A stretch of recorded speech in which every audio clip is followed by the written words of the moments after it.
রাজনীতিতে পরিমিতিবোধের জন্য অনন্য ছিলেন বেগম খালেদা জিয়া। অন্যায়ের সাথে আপোষ না করে হয়ে ওঠেন আপোষহীন নেত্রী। নাগরিক শোক সভায় বিশিষ্টজনেরা। জামায়াতের 11 দলীয় জোটে থাকছে না ইসলামী আন্দোলন। জাতীয় নির্বাচনে 268 আসনে এককভাবে অংশ নেয়ার ঘোষণা।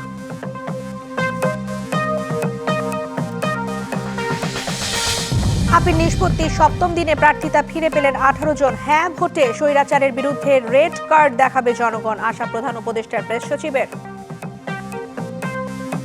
রাজনীতিতে বেগম খালেদা জিয়া ছিলেন শালীনতার প্রতীক। পরিমিতিবোধ আর মার্জিত ভাষার জন্য তিনি ইতিহাসে অনন্য অবস্থানে থাকবেন। কোনো অন্যায়ের সঙ্গে আপোষ না করায় বেগম জিয়া হয়ে ওঠেন আপোষহীন নেত্রী। রাজনৈতিক প্রতিহিংসার শিকার জননন্দিত এই নেতা তার জীবনে কখনো প্রতিহিংসার রাজনীতি করেননি। বেগম খালেদা জিয়া নাগরিক শোক সভায় এসব কথাই স্মরণ করেন দেশের বিশিষ্ট নাগরিকেরা। শুক্রবার দুপুরের পর থেকেই বেগম খালেদা জিয়ার স্মরণে নাগরিক শোকসভায় অংশ নিতে রাজধানীর মানিক মিয়া এভিনিউয়ে জড়ো হন বিশিষ্ট নাগরিকরা। She knew that every technical advice has to be judged in the context of national reality, national necessity and the global context. এ সময় 3 বারের সাবেক প্রধানমন্ত্রীর স্মরণে বক্তব্য রাখেন তারা। অনেক গুণ তার ছিল, তার সবচেয়ে বড় গুণ ছিল তিনি বলেছিলেন তিনি সাহসী এবং তিনি দেশপ্রেমী, দেশকে তিনি ভালোবাসেন। 90-এর দশকে ওনার বাজারমুখী পলিসির ফলে বেসরকারি খাত, বাণিজ্য ও বিনিয়োগে গতি আসে। বলেন তার সংগ্রামী জীবনে বারবার রাজনৈতিক প্রতিহিংসার শিকার হলেও তিনি কখনোই প্রতিহিংসার রাজনীতি করেননি। তাকে যে ভিক্টিমাইজ করা হয় নানানভাবে, আমার কাছে মনে হয় যে তার এই যে 2টা পর্ব, প্রথম দিকের যে উত্থান পর্ব, সেখানে কিন্তু তাকে আমরা সবাই জানি, সবাই বলেন যে তিনি আপোষহীন নেত্রী। আর এ কারণেই বেগম খালেদা জিয়া হয়ে ওঠেন রাজনীতিতে শালীনতার প্রতীক। নিজস্ব নিভৃতে চলার মাধ্যমে তিনি কখনো স্লোগানে না, বয়ানে না, কিন্তু বাংলাদেশের অর্থনীতির নীরব নিভৃতে তিনি আধুনিকায়নের স্থপতি। খালেদা জিয়ার যে শেষ বাণী, জ্ঞান ভিত্তিক সমাজ, আমরা যেন এটা অন্তরে সবার ভেতরে আমরা উপলব্ধি করি। The future of Bangladesh depends on a knowledge based society. বিশিষ্ট নাগরিকরা বলেন পরিমিতি বোধ, মার্জিত ভাষা এবং সম্মোহনী ক্ষমতার কারণে ইতিহাসে সব সময়ই অনন্য হয়ে থাকবেন বেগম খালেদা জিয়া। এই জনপদের মানুষ তাকে অনন্তকাল ধরে স্মরণ রাখবে। আমি যেমন থাকি, যেখানেই থাকি, যতক্ষণ বেঁচে থাকবো দেশবাসীকে ছেড়ে যাব না। মুস্তফা মাহবুব, ডিবিসি নিউজ, ঢাকা। 11 দলীয় জোট থেকে বেরিয়ে যাওয়ায় ঘোষণা দিয়েছে ইসলামী আন্দোলন বাংলাদেশ। জাতীয় নির্বাচনে 268 আসনে এককভাবে লড়ার ঘোষণাও দিয়েছে দলটি। জোটে ভাঙনের পেছনে জামায়াতে ইসলামীর কর্মকাণ্ডকে দায়ী করলেও দলের মুখপাত্র জানান এখনই বিএনপি বা জাতীয় পার্টির সঙ্গে জোটে যাচ্ছে না দলটি। বৃহস্পতিবার অনেকটা নাটকীয়ভাবে ইসলামী আন্দোলন বাংলাদেশের জন্য আসন ফাঁকা রেখে 253 আসনে সমঝোতা ঘোষণা দেয় 11 দলীয় নির্বাচনী ঐক্যজোট। যদিও এক প্রশ্নের জবাবে জামাতে আমির জানিয়েছেন জোট ভাঙনের আভাস নেই। তবে শুক্রবার দলীয় কার্যালয়ে এক সংবাদ সম্মেলনে ইসলামী আন্দোলন জানায় 11 দলের জোটে থাকছে না তারা, তবে নির্বাচনে অংশ নিচ্ছে এককভাবে। এ সময় 268টি আসনে প্রার্থিতা নাম ঘোষণা করা হয়। আমাদের যেহেতু 268 আসনে ক্যান্ডিডেট আছে এবং আমরা আশাবাদী গোটা বাংলাদেশের 300 আসনেই আমাদের পক্ষের ক্যান্ডিডেট থাকবে ইনশাআল্লাহ। জোট ভাঙনের পেছনে জামাত ইসলামীর কর্মকাণ্ডকে দায়ী করে নির্বাচন এককভাবে অংশ নেয়ার ঘোষণা দেন ইসলামী আন্দোলনের মুখপাত্র গাজী আতাউর রহমান। এখন যারা প্রধান শক্তি তারাই যদি ইসলামের সুমহানী আদর্শ থেকে ভিন্ন দিকে চলে যায়, তারা যদি ইসলামী আইনের প্রতি তাদের আস্থা না থাকে, তাহলে আমরা যে কর্মী সমর্থক নিয়ে সারা দেশে ইসলামের পক্ষে কাজ করে যাচ্ছি, এই স্বপ্নই থেকে যাবে।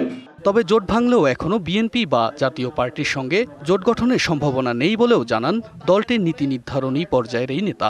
আমাদের নীতি আদর্শ এবং লক্ষ্যের সাথে যাদের মিল হবে, তাদের সাথে সহযোগ্য ক্যান্ডিডেট, তাদেরকে আমরা ইনশাআল্লাহ সমর্থন দিব। বাকি ৩২ আসনে ইসলামী আন্দোলনের আদর্শের সাথে যাদের মিল থাকবে তাদেরকেই সমর্থন দেওয়ার কথাও জানানো হয়। তুষার আহমেদ, ডিবিসি নিউজ। রিটার্নিং অফিসারের সিদ্ধান্তের বিরুদ্ধে প্রার্থীদের করা আপিল নিষ্পত্তির ৭ম দিনে ৪৩টি আপিলের শুনানি হয়েছে। এর মধ্যে প্রার্থীতা ফিরে পেয়েছেন ১৮ জন। আবেদন নামঞ্জুর হয়েছে ২১টি। এছাড়া অপেক্ষমান রাখা হয়েছে ৪টি আবেদন। রাজধানীর আগারগাঁওয়ের নির্বাচন কমিশন ভবনে বিকেল ৩টা থেকে ৫টা পর্যন্ত চলে এই শুনানি। আয়করের নথি, শিক্ষাগত যোগ্যতা, স্বতন্ত্র প্রার্থীদের ১% সমর্থন, মামলা সহ বেশ কিছু কারণে প্রার্থীদের মনোনয়ন বাতিল হয়। এর পরিপ্রেক্ষিতে প্রার্থীতা ফিরে পেতে এবং প্রতিদ্বন্দ্বী প্রার্থীর মনোনয়নের বৈধতা বাতিল চেয়ে সব মিলিয়ে ৬৪৫টি আপিল জমা পড়ে। ১০ই জানুয়ারি শুরু হওয়া আপিল নিষ্পত্তির শুনানি শেষ হবে ১৮ জানুয়ারি। হ্যাঁ ভোটের মাধ্যমেই স্বৈরাচারের বিরুদ্ধে জনগণ রেড কার্ড দেখাবে। জনগণ এমন প্রত্যাশা প্রধান উপদেষ্টার প্রেস সচিব শফিকুল আলমের। সকালে ব্রাহ্মণবাড়িয়া আখাউড়ায় কল্লা শহীদ মাজার পরিদর্শনের আগে সার্কিট হাউসে যাত্রাবিরতির সময় সাংবাদিকদের প্রশ্নের জবাবে তিনি এসব কথা বলেন। এ সময় তিনি আরও বলেন, দেশকে এগিয়ে নেওয়া এবং সুশাসন প্রতিষ্ঠার জন্য হ্যাঁ ভোট সবার জন্যই প্রয়োজন। আরও জানিয়েছেন, খুনিদের সঙ্গে কোনো ধরনের রিকনসিলিয়েশনের আলোচনা হচ্ছে না। যে গুম খুনের যে রাজনীতি হয়েছিল তার এগেনস্টে তারা হা ভোটটা দিচ্ছেন হচ্ছে যে সুশাসনের জন্য, হা ভোটটা দিবেন হচ্ছে দেশ যাতে এগিয়ে চলে, দেশের জন্য সত্যিকারের ডেমোক্রেসি যেন শিকড় গাড়তে পারে। আগে যে ডেমোক্রেসিটা ছিল সেটা ওয়ার্ক করেনি। এই গভর্নমেন্টের একটা বড় ম্যান্ডেট ছিল রিফর্ম, রিফর্মের সবচেয়ে বড় কাজটাই এখন হা ভোটে এসছে। আপনারা হা ভোট দিবেন, দিয়ে দেশকে একটা স্মুথ একটা ডেমোক্রেটিক ট্রানজিশনে নিয়ে আসবেন। নারায়ণগঞ্জে হ্যাঁ ভোটের পক্ষে গণসংযোগ এবং সাধারণ মানুষের সাথে সৌজন্য সাক্ষাৎ করেছেন এনসিপির দক্ষিণাঞ্চলের মুখ্য সংগঠক হাসনাত আব্দুল্লাহ। শুক্রবার বিকেলে নারায়ণগঞ্জের ফতুল্লা দেলপাড়া এলাকায় গণভোটের পক্ষে এই প্রচারণা চালান তিনি। এ সময় তার সাথে উপস্থিত ছিলেন নারায়ণগঞ্জ ৪ আসনের এনসিপি মনোনীত প্রার্থী আব্দুল্লাহ আল আমিন।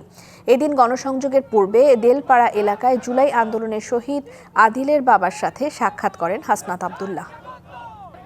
এবারের ভোট হবে কোনটা, হ্যাঁ না না?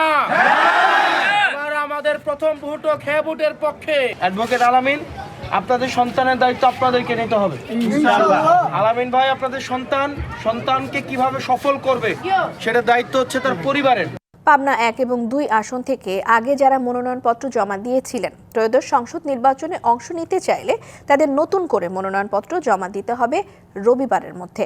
সীমানা জটিলতা নিরসন করে আদালতের আদেশের পর নতুন তফসিল ঘোষণা করেছে নির্বাচন কমিশন। আগামী ১২ই ফেব্রুয়ারি সারা দেশের সঙ্গে এই ২ আসনেও ভোট হবে। সীমানা জটিলতা নিয়ে আটকে গিয়েছিল পাবনা ১ ও ২ আসনে নির্বাচন। সারা দেশের সাথে এই ২ আসনে ভোট হচ্ছে কিনা, হলে কিভাবে এবং কবে হবে, সে নিয়ে ছিল নানা প্রশ্ন। নির্বাচন স্থগিত করা হয়েছে কিনা আমি জানি না। বলা হচ্ছে যে নির্বাচন সংশ্লিষ্ট সকল কার্যক্রম আপাতত স্থগিত করা হবে। সেটা মাননীয় আদালত যেভাবে সিদ্ধান্ত দিবেন সেটা। আদালতের নির্দেশ আর নির্বাচন কমিশনের সিদ্ধান্তের অপেক্ষায় থেকে পার হয়ে গেছে পাবনা ১ ও ২ আসনে প্রার্থিতা নিয়ে আপিল আর নিষ্পত্তির সময়। তবে শঙ্কা কেটে যায় বৃহস্পতিবার আদালতের রায়ে। অ্যাপিলেট ডিভিশন পরিষ্কার করে তার ২টি নির্দেশনা দিয়েছেন। একটি হলো ৬৮ অর্থাৎ পাবনা ১, জাতীয় সংসদের ৬৯ অর্থাৎ Pabna ২, there election should be held according to the schedule, এবং সেটা কবে ৪/৯/২০২৫ তারিখে নির্বাচন কমিশন যে গ্যাজেট দিয়েছে সেই গ্যাজেট অনুযায়ী। তাই ইসিকে নতুন করে ঠিক করতে হয়েছে প্রার্থীদের মনোনয়ন দাখিল থেকে শুরু করে প্রতীক বরাদ্দ পর্যন্ত পুরো প্রক্রিয়ার সময়। ১২ই ফেব্রুয়ারি জাতীয় সংসদ নির্বাচন এটা হোক, এটা আমাদেরও প্রাণের দাবি। ঢাকা হাইকোর্ট থেকে নির্বাচন রায় দিয়েছে সাথিয়াকে, তো আমাদের এটা শুনে আরো খুবই খুশি লাগলো।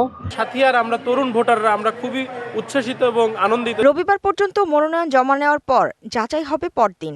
আপিল নিষ্পত্তি হবে ২৫শে জানুয়ারি, আর ২৭শে জানুয়ারি প্রতীক বরাদ্দের পর প্রচারের সুযোগ পাবেন প্রার্থীরা। আমরা যারা পাবনা ২-এর যারা প্রার্থী, তাদের জন্য তো আসলে একটি কঠিন চ্যালেঞ্জের মুখে আমরা পড়েছি। জানাশোনা নাই, সাংগঠনিক কর্মকাণ্ড নাই, তারপরে নির্বাচনী এলাকাটা প্রায় ১০০ কিলোমিটার না হলেও প্রায় ৮০ থেকে ৯০ কিলোমিটার লম্বা হয়ে গেল।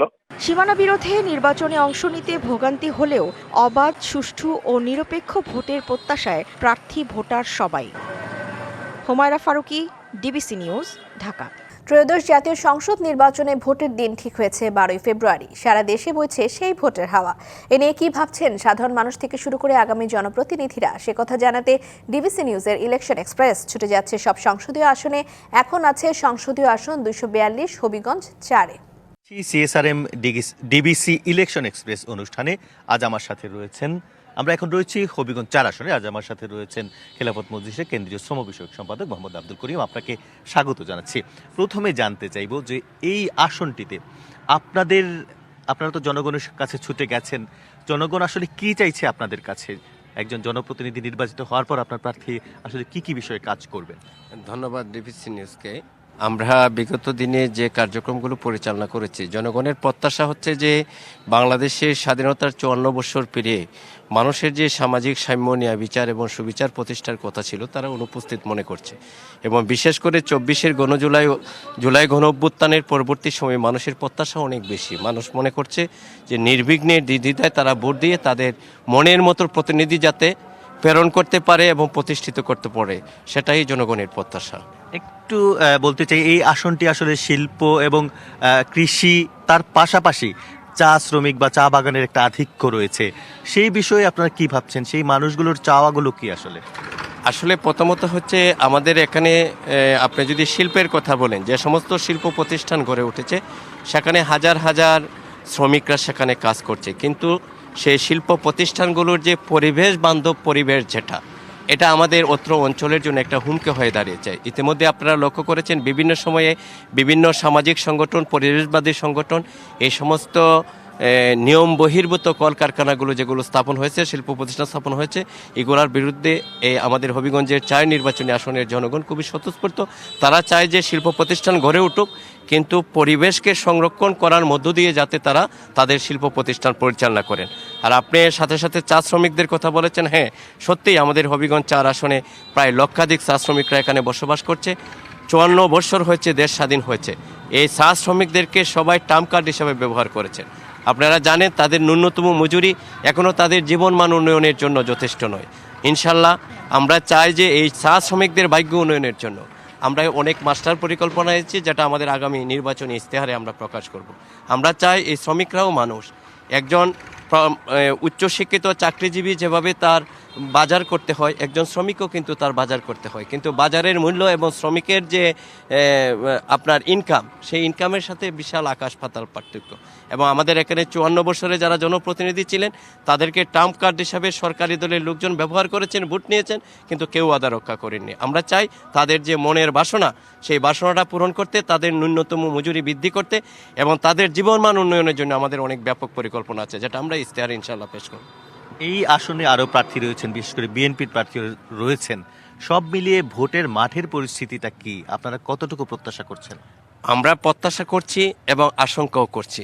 আমাদের প্রত্যাশার সাথে আশঙ্কাটা হচ্ছে যে বিগত 54 বছরে যারা কালো টাকার প্রভাব খাটিয়ে এবং যারা মহাজন সেজে এই জনগণকে শোষণ করেছেন, নিপীড়ন করেছেন, টার্ম কার্ড দেখিয়ে এই দিব সেই দিব বলে যারা ভোট নিয়েছেন, তারা কিন্তু আবার এখন নতুন করে এসেছেন। কিন্তু বিগত 17 বছরে আন্দোলন সংগ্রামে ওই সমস্ত ক্যান্ডিডেটকে কিন্তু দেখা যায়নি। তারা কিন্তু যারা দেশকে নষ্ট করেছেন, ফ্যাসিস্ট ছিল যারা, এই ফ্যাসিস্টদের পক্ষ অবলম্বন করেছেন এবং ব্যবসা বাণিজ্য ঠিক রেখেছেন। আমাদের প্রত্যাশা হচ্ছে, আমরা চাই যদি নির্বাচন সুষ্ঠু, অবাধ হয়, নিরপেক্ষ হয় এবং প্রশাসন যদি নিরপেক্ষ থাকে। কেন প্রশাসনের কথা বললাম? ইতিমধ্যে আমাদের এখানে যে সমস্ত ক্যান্ডিডেটরা আসছেন তারা নিয়ম নীতি বহির্ভূতভাবে সরকারি স্থাপনা ব্যবহার করে তাদেরকে ওয়ার্ড কমিটি করেছেন, বিভিন্ন প্রোগ্রাম করছেন। আমরা প্রশাসনকে দৃষ্টি আকর্ষণ করছি। আমরা আজকে আপনাদের মধ্য দিয়ে স্পষ্ট ভাষায় জানাতে চাই, এই চুনারঘাট মাধবপুরের প্রশাসন যদি লেভেল প্লেইং ফিল্ড যদি ওনারা সৃষ্টি করতে পারেন, আমার বিশ্বাস এই চুনারঘাট মাধবপুরের মানুষ উন্মুখ হয়ে বসে আছে যে 54 বৎসরের যে তাদের প্রত্যাশা, সেই প্রত্যাশা পূরণ করবে আগামী 12 তারিখে ব্যালট বিপ্লবের মধ্য দিয়ে এবং দেয়াল ঘুরি এবং 11 দলীয় জোটের মনোনীত প্রার্থী ডক্টর আহমদ আব্দুল কাদেরকে নির্বাচিত করার মধ্য দিয়ে। আপনাকে অনেক ধন্যবাদ আমাদের সাথে যুক্ত হওয়ার জন্য। দর্শক, সিএসআরএম ডিবিসি ইলেকশন এক্সপ্রেসে আজ আমরা রয়েছি হবিগঞ্জ 4 আসনে। পরবর্তীতে রাত 9টার সংবাদে আমরা যুক্ত হব অন্য কোনো রাজনৈতিক দলের প্রার্থীর সাথে। সে পর্যন্ত ডিবিসি নিউজের সাথেই থাকুন, সিএসআরএম ডিবিসি ইলেকশন এক্সপ্রেসের সাথেই থাকুন। জনগণের শক্তি আগামীর মুক্তি স্লোগান নিয়ে আত্মপ্রকাশ করল নতুন রাজনৈতিক platform network for people's action NPA. শুক্রবার বিকেলে কেন্দ্রীয় শহীদ মিনার থেকে নতুন এই প্ল্যাটফর্মটির আনুষ্ঠানিক যাত্রা শুরু হয়। আত্মপ্রকাশ অনুষ্ঠানে ঘোষণা করা হয় 101 জনের কাউন্সিল এবং 3 মুখপাত্রের নাম। এছাড়াও ঘোষণা করা হয় গণতন্ত্র, সাম্য, মানবিক মর্যাদা, সামাজিক ন্যায় বিচার এবং প্রাণ ও প্রকৃতি সুরক্ষার 5টি মূলনীতি। এনসিপির পদত্যাগকারী নেতা এবং বামপন্থীদের সমন্বয়ে আত্মপ্রকাশ করল নতুন এই রাজনৈতিক প্ল্যাটফর্ম। আত্মপ্রকাশ অনুষ্ঠানে বক্তারা জনগণের অধিকার ভিত্তিক রাজনীতি প্রতিষ্ঠায় সব গণতান্ত্রিক এবং প্রগতিশীল শক্তিকে ঐক্যবদ্ধ হওয়ার আহ্বান জানান। রাজধানীর কেরানীগঞ্জে নিখোঁজের 22 দিন পর গৃহশিক্ষিকার বাসায় মিলল মা এবং মেয়ের গলিত মরদেহ।